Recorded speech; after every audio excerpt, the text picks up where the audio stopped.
नमस्कार दोस्तों, मेरा नाम है दिनेश बालोटिया।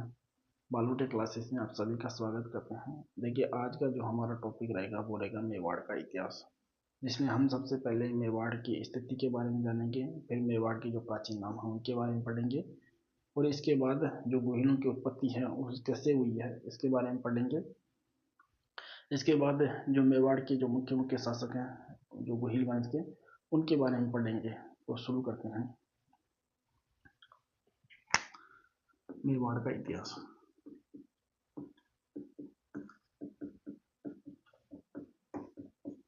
देखिए, मेवाड़ की राजस्थान के मैप में क्या स्थिति है ये एक बार देख लेते हैं। तो मान लीजिए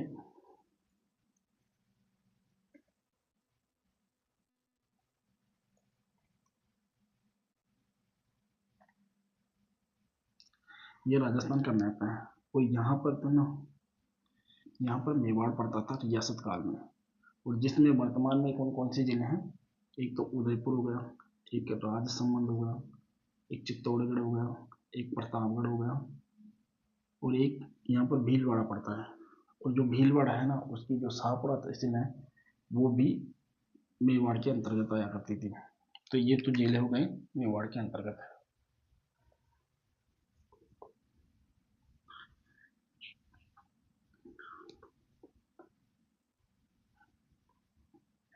अब बात करते हैं मेवाड़ के प्राचीन नामों के बारे में। देखिए, मेवाड़ के एक तो महाभारत काल में की बात करूँ तो यहाँ पर सीबी जनपद था, तो इसका एक नाम हो गया सीबी। और जो ये सीबी जनपद था, इसकी जो राजधानी थी वो थी मध्यमिका, और इस मध्यमिका को वर्तमान कहते हैं नगरी, और ये स्थान पड़ता है चित्तौड़गढ़ में। चित्तौड़गढ़। इसके बाद इसका नाम मेल जाति के रहने के कारण इसका नाम पड़ा मेल वाट, और एक इसका नाम प्राचीन नाम है प्रागवाट। ये तो हो गए मेवाड़ के प्राचीन नामों के बारे में। अब यहाँ पर जिस वंश ने शासन किया है उसके बारे में बात करूँ तो होता है गोहिल वंश।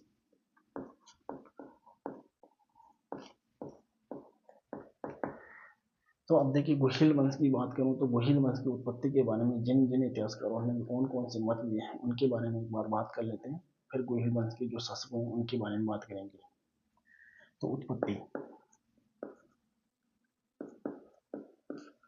देखिए उत्पत्ति के बारे में बात करूँ तो एक तो मुहावत नासी नानसी,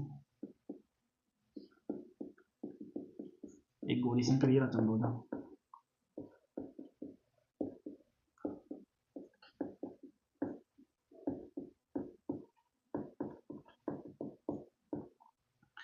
तो ये दोनों तो बताते हैं सूर्यवंशी।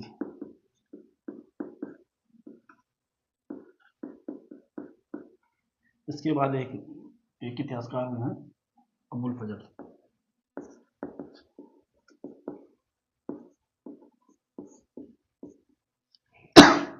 देखिए, अबुल फजल क्या बताता है, इन्हें बताता है मुस्लिम वंश से उत्पन्न है। तो इन्होंने बताया है मुस्लिम वंश से उत्पन्न है।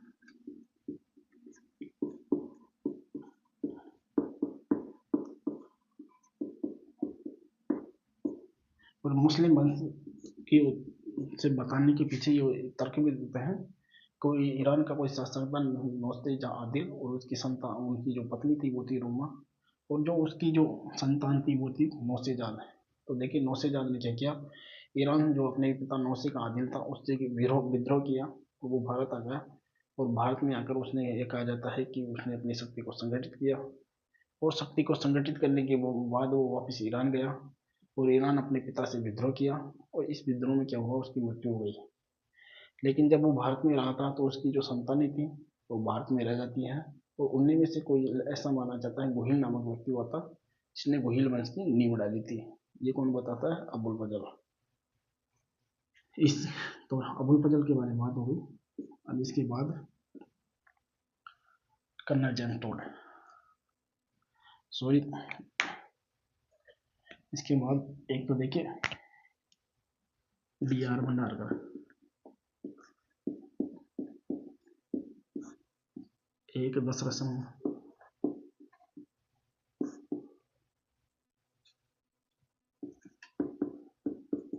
एक आहड़ विलेख,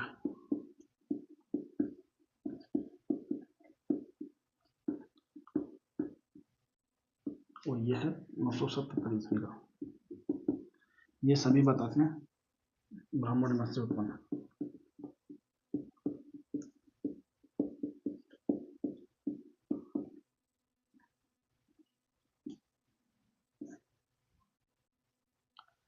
इसके बाद देखिए अगले जो इतिहासकार हैं वो हैं कर्नल जेम्स टोड। तो कर्नल जेम्स टोड,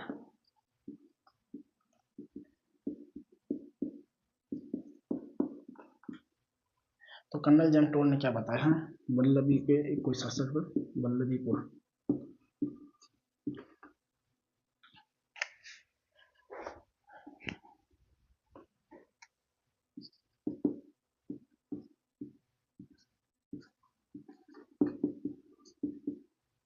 वही पड़ता है गुजरात में। यहाँ का शासक था कोई शिलादित्य द्वितीय, और पत्नी थी पुष्पावती। तो पुष्पावती, तो देखिए कर्नल जेम्स टोड ने क्या बताया है, वल्लभी का कोई राजा था, वल्लभीपुर जो गुजरात में पड़ता है वहाँ का राजा था शिलादित्य, और उसकी पत्नी थी पुष्पावती। तो इनकी जो संतान थी वो थी गोहिल। ये कौन बताता है, अबुल फजल। अब जो यहाँ के जो मुख्य मुख्य शासक हैं उनके बारे में बात करते हैं।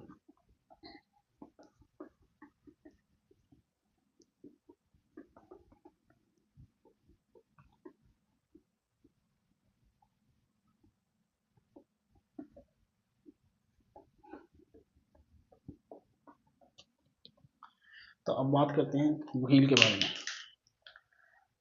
तो गोहिल, इसे कहते हैं गुहादित्य।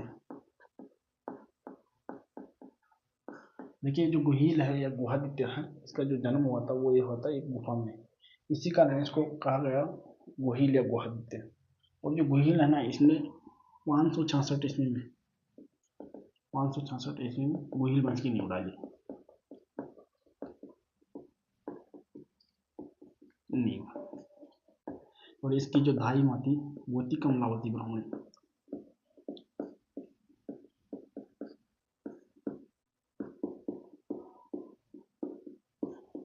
क्योंकि इसका जो पालन पोषण किया था वो किया था कमलावती ब्राह्मणी ने, तो इसकी जो धाई माँ हुई वो ही कमलावती ब्राह्मणी, धाई माँ।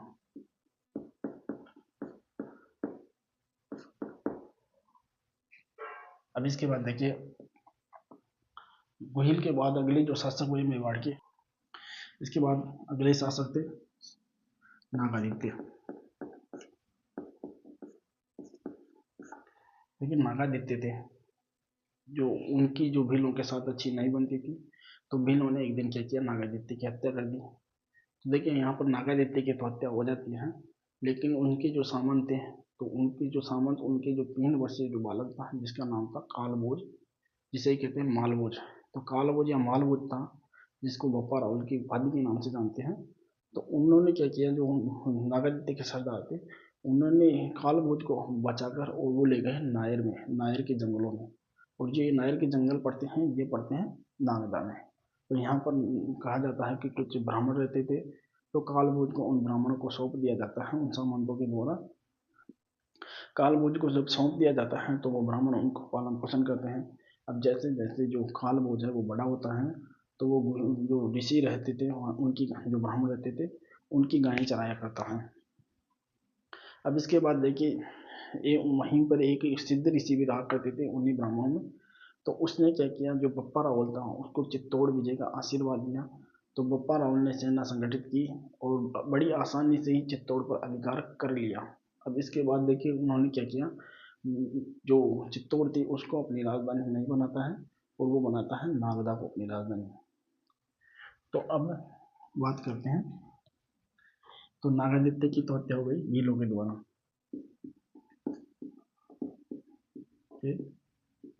द्वारा हत्या।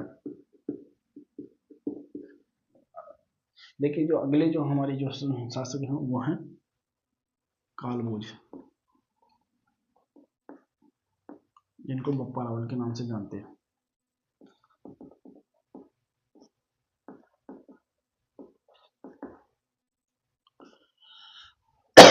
देखिए बप्पा रावल ने क्या किया 734 में चित्तौड़ पर अधिकार कर लिया और अधिकार मानमोरी को पराजित है।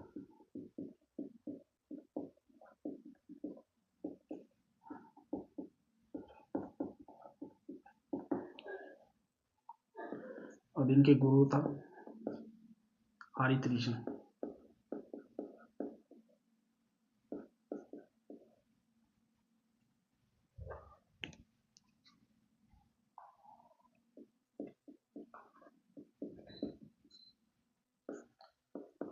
देखिए बप्पा रावल ने एक मंदिर का निर्माण करवाया था और वो कराया था नागदा में।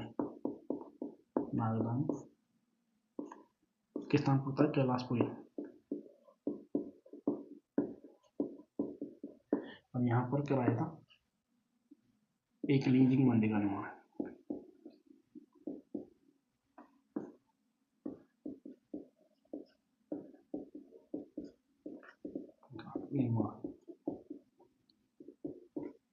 और देखिए एकलिंग जी का यहाँ पर मंदिर का निर्माण करवाया था। और जो ये एकलिंग जी है ना, ये मेवाड़ के शासक हैं। तो इन्होंने शासक, तो इनको बप्पा रावल ने शासक बनाया। उस समय को मेवाड़ का जो एकलिंग जी हैं उनका दीवान बनाकर मेवाड़ पर उन्होंने शासन किया। अब जब मेवाड़ को एकलिंग जी का शासक, एकलिंग जी को मेवाड़ का शासक बना दिया, तो जब भी मेवाड़ के जो शासक होंगे वो मेवाड़ से बाहर जाएंगे तो एकलिंग जी इजाजत लेना पड़ेगा। तो इस इजाजत को कहते हैं आस का लेना। तो आज्ञा को क्या कहते हैं? आस का लेना।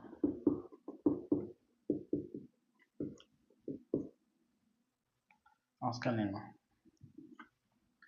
और जो ये मंदिर है ये है कापालिक संप्रदाय संबंधित।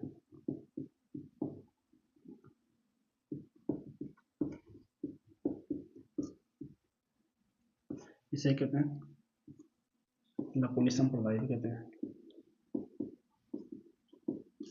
नकुली से कापालिक संप्रदाय का ये मंदिर है। तो देखिए जो ये काल भोज है, तो ये मेवाड़ की प्रथम शासक थे जिन्होंने सोने के सिक्के जारी किए। तो मेवाड़ के प्रथम शासक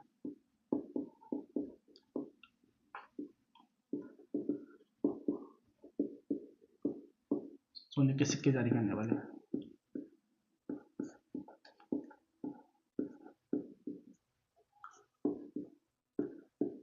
जारी करने वाले शासक।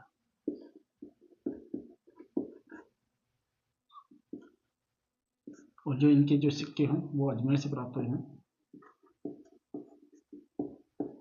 प्राप्त है। वजन की बात करूं तो वजन था 115 ग्राम।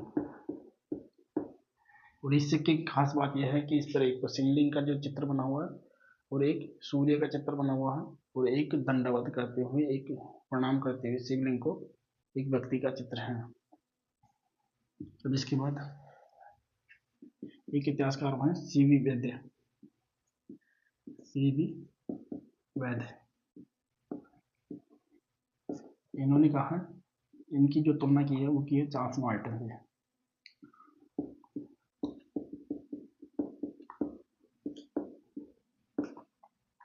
अब देखिए जो ऐसा कहा जाता है कि जो बप्पा रावल का जो शरीर था वो बहुत ही लंबी चौड़ी कटकाटी के शासक हुआ करते थे। तो जो इन्होंने क्या किया, एक गजनी गजनी तक इन्होंने शासन किया। गजनी तक इन्होंने अपना राज्य फैलाया और यहाँ का जो कुछ शासक था सलीम, उसको पराजित करके और यहाँ पर जो बप्पा रावल थे उन्होंने क्या किया, अपने भांजे को यहाँ पर बैठा दिया गजनी के ऊपर।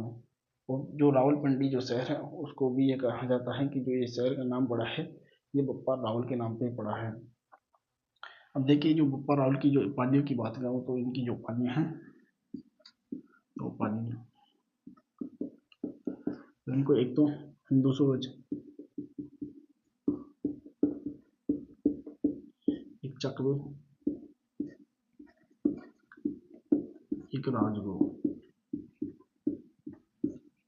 ये इनकी उपाधियाँ हैं।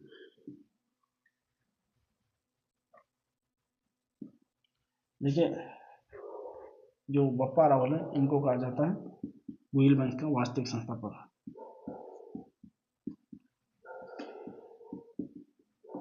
वास्तविक संस्थापक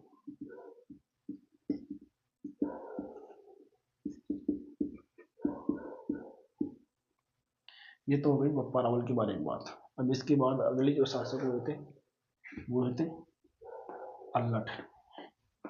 तो अल्लट के बारे में बात करेंगे।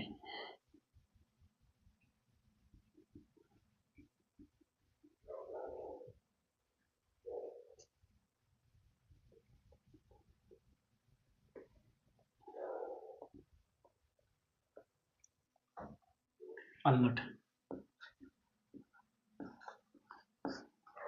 और इनको ही कहते हैं आलू रावण की उपाधि थी इनकी, तो इनको कहते हैं आलू रावण।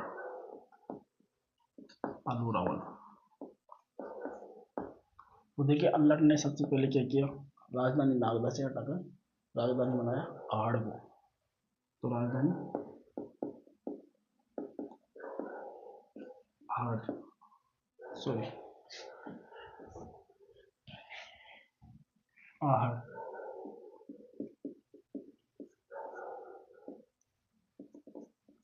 इसके बाद देखिए इन्होंने ही जो मेवाड़ में सबसे पहले नौकरशाही का गठन किया था। तो इन्होंने सबसे पहले मेवाड़ में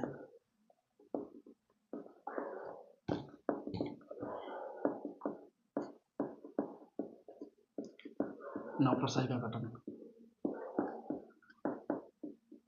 इसे कहते हैं सामंतशाही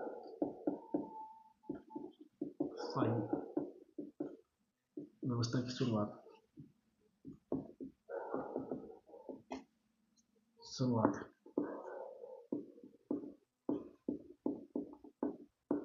इसके बाद देखिए जो राजस्थान का जो पहला अंतर्राष्ट्रीय विवाह है वो भी अल्लट ने ही किया था, और वो किया था जो हुन राजकुमारी थी हरिया देवी, उनसे इन्होंने विवाह किया था। तो ये राजस्थान का था पहला विवाह।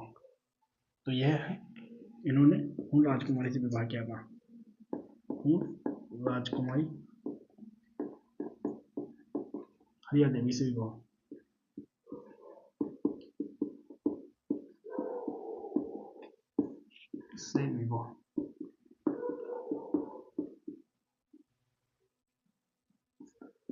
और इन्होंने एक मंदिर का निर्माण करवाया था, वो था ब्रह्म भगवान के मंदिर का निर्माण। तो ब्रह्म भगवान के मंदिर का निर्माण।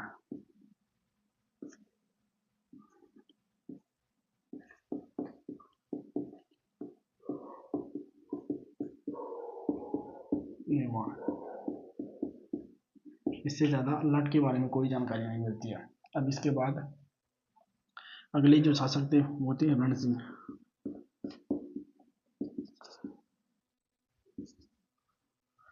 तो रण सिंह के बारे में बात करते हैं।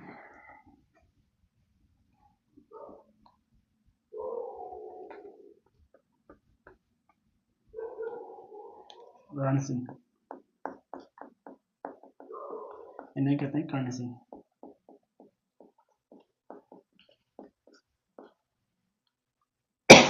देखिए रण सिंह के समय से ही जो जो गुहिल वंश है वो दो शाखाओं में विभाजित हो जाता है। तो देखिए एक शाखा थी, इनके देखिए दो पुत्र थे कर्ण सिंह के, एक तो क्षेम सिंह थे,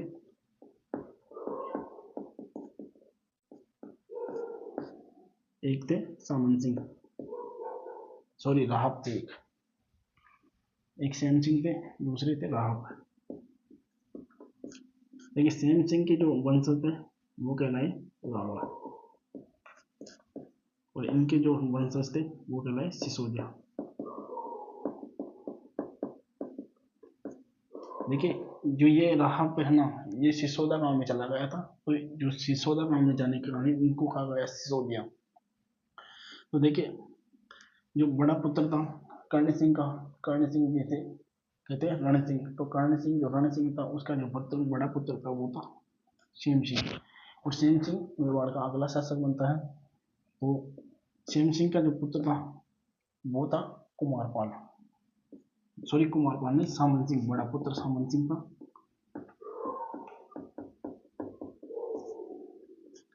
तो सामन सिंह मेवाड़ का अगला शासक बनता है। तो देखिए सामन सिंह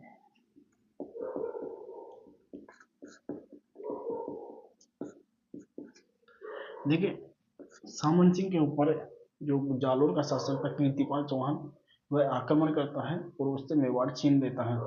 तो ये सामन सिंह क्या करता है, यहाँ से बड़ौदा जाता है और बड़ौदा जाकर एक स्थान पड़ता है बड़ौदा में भटभद्रक, उसको अपनी राजधानी बनाता है। अब देखिए इनकी जो मृत्यु की बात करूँ तो इनकी मृत्यु कैसे हुई थी, तो एक युद्ध हुआ था, और वो हुआ था 1192 में, और वो था तराइन का द्वितीय युद्ध। तो तराइन के द्वितीय युद्ध में ही ये लड़ते हुए मारे गए थे, और ये इन्होंने जो साथ दिया था वो दिया पृथ्वीराज चौहान थर्ड का साथ दिया था। तो देखिए जो पृथ्वीराज चौहान थर्ड थे उनके ये जीजा लगते थे, यानी कि जो पृथ्वीराज चौहान था उनकी बहन थी पृथ्वीबाई, और पृथ्वीबाई का जो विवाह हुआ था वो हुआ था सामन सिंह के साथ, इसीलिए ये तराइन के द्वितीय युद्ध में लड़ते हुए मारे गए थे। अब इनकी तो हो गई मृत्यु। तो देखिए इनके बाद जो एक शासक, इनके जो छोटे भाई थे सामन सिंह के वो थे कुमारपाल, और कुमारपाल ने क्या किया, जो कीर्तिपाल चौहान ने मेवाड़ पर अधिकार कर लिया था, तो उसको 1179 में पराजित करता है कुमारपाल, और उसको पराजित करने के बाद मेवाड़ पर पुनः अपना अधिकार कर लेता है। तो अब कुमारपाल तो मेवाड़ पर अधिकार कर लेता है, लेकिन अब अगला जो शासक हुआ वो हुआ कुमारपाल का पुत्र जेत्र सिंह, और जेत्र सिंह के बारे में पढ़ने के लिए हमारे पास बहुत कुछ है।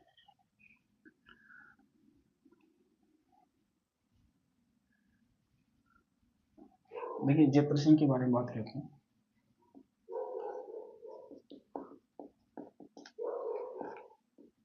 जेत्र देखिए जेत्र सिंह एक शक्तिशाली शासक था, और इस समय जो मेवाड़ का जो क्षेत्र है वो काफी शक्तिशाली हो गया था। तो इसके बारे में बात करूँ तो देखिए जो जेत्र सिंह का जो शासन रहा था वो था 1213 से 1250। कुछ इतिहासकार 1252 तक मानते हैं, तो उनका इतिहासकार किस्म तो 1213 से 1250 तक रहा। अब देखिए जेत्र सिंह की जो उपाधि थी वो थी रणराशि की उपाधि।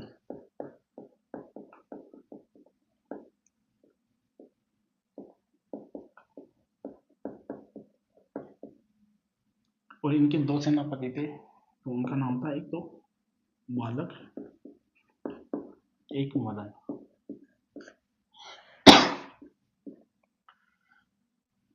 बालक मदन इनके दो सेनापति हो गए। अभी इन्होंने क्या किया, देखिए जो इनके जो समकालीन जो चौहान शासक थे वो थे उदय सिंह चौहान, जालोर के जो शासक थे उदय सिंह चौहान। तो इन्होंने क्या किया, अपने पूर्वजों का बदला लेने के लिए उदय सिंह चौहान के ऊपर आक्रमण किया और उसको पराजित कर दिया। और जो उसकी जो पुत्री थी चच्ची की देवी, जिनको रूप देवी के नाम से जानते हैं, उनसे जेत्र सिंह ने अपना विवाह कर लिया। तो देखिए इन्होंने क्या किया था, उदय सिंह चौहान पर आक्रमण किया था।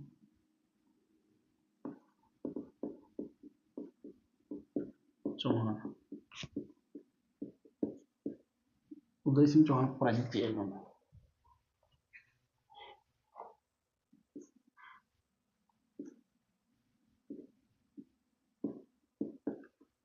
पराजित और पुत्री चच्ची की देवी जिसको कहते हैं रूप देवी भी से विवाह।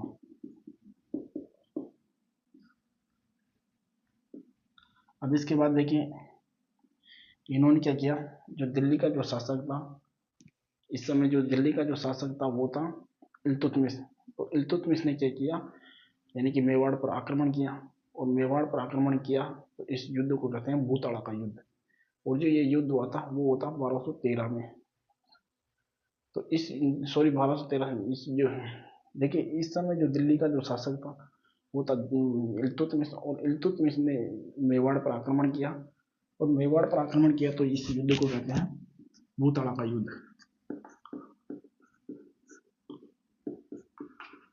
युद्ध और ये हुआ था 1227 में। तो देखिए इस युद्ध में क्या हुआ, यानी कि इल्तुतमिश था, इल्तुतमिश पराजित हो जाता है।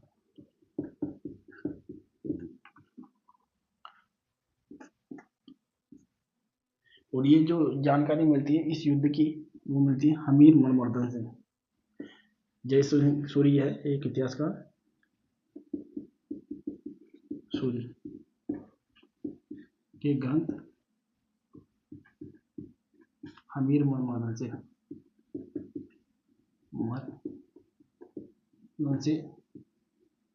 तो हमीर मरमाना से ये जानकारी मिलती है कि इल्तुतमिश को चित्र सिंह ने पराजित किया था 1227 में। अब इसके बाद देखिए, जब इल्तुतमिश को यहाँ पर पराजित किया तो इल्तुतमिश ने क्या किया, भागते हुए यानी कि जो अहड़ जो राजधानी थी पहले उसको लूट लिया। तो जो अहड़ थी उसको चित्र सिंह ने क्या किया, जो अहड़ राजधानी थी उसको हटाकर राजधानी बनाया चित्तौड़ को। तो अब जो राजधानी होगी वो होगी चित्तौड़। तो इन्होंने क्या किया, राजधानी बनाई चित्तौड़ को। इसके बाद देखिए, यानी कि 1248 में इन्होंने क्या किया, सुल्तान नासरुद्दीन को भी पराजित किया था, यानी सुल्तान नासरुद्दीन को पराजित किया।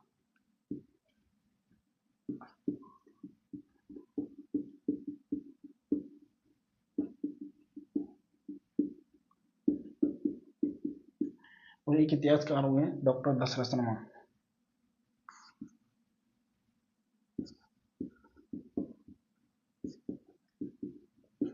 डॉक्टर दशरथ शर्मा ने इनको क्या कहा कि मध्यकालीन मेवाड़ का स्वर्णकाल, इनके जो शासककाल था उन्हें कहा है मेवाड़, मध्यकालीन मेवाड़ का स्वर्णकाल। तो मध्यकालीन मेवाड़ स्वर्णकाल। और इनके जो शासन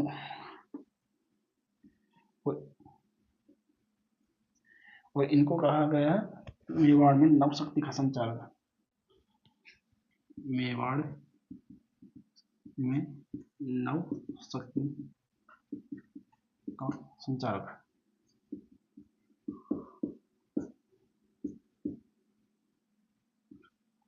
ये तो हुई चित्र सिंह के बारे में बात। अब इसके बाद जो वीडियो आएगा वो पढ़ेंगे हम चित्र सिंह के बाद जो अगले शासक बने थे तेज सिंह, तो उनके बारे में पढ़ेंगे। और ये वीडियो रहेगा, हमें अगला जो वीडियो बनाएंगे उसमें इनके बारे में चर्चा करेंगे।